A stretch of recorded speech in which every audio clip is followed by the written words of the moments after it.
proposed project is seeking to have some presence.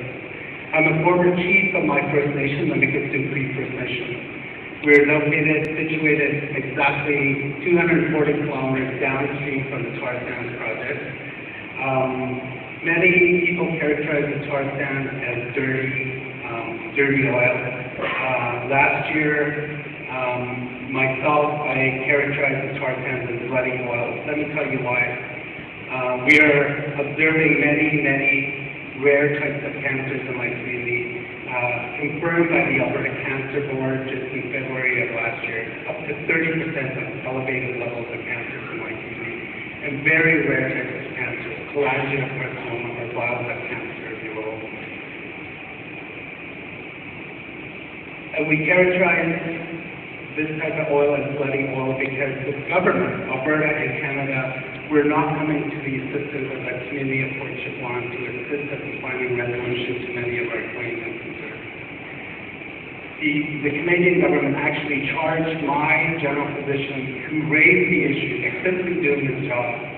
And no one company, not BP, not Husky, your partner, not Sinclair, the Suncor, who have been there for 40 years, offered any assistance coming to our community to assist us in finding resolution to many of our grave life and death situations. This is dear to my heart because I'm a leader in my community, and many of our young people are beginning to become victims and succumb to many of these rare cancers today. BP and your Canadian partner Husky Energy are operating today in what we characterize as our traditional homeland. We say we've been there since time immemorial. Oil companies, including BP, Suncor, and Sinclair, have been there for about 40 years. BP is only now beginning to make presence in what we call the most destructive industrial project in the world, and also the largest.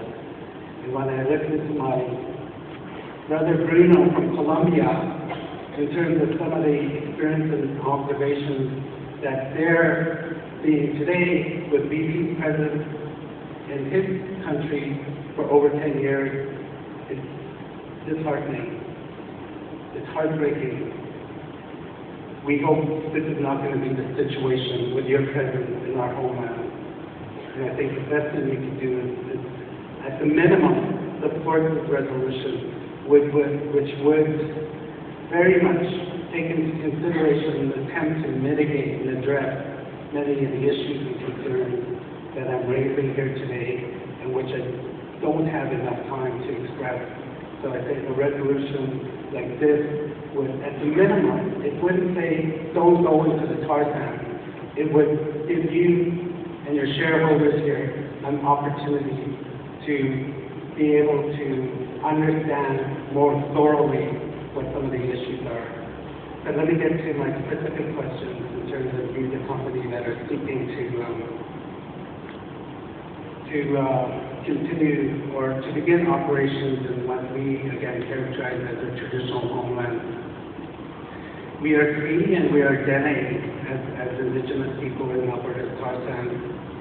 In the Sunrise Project, has BP, the company, or Husky Energy considered the direct or cumulative impact of the Aboriginal and treaty rights of the Cree and Dene whose rights are protected within Canada's Constitution?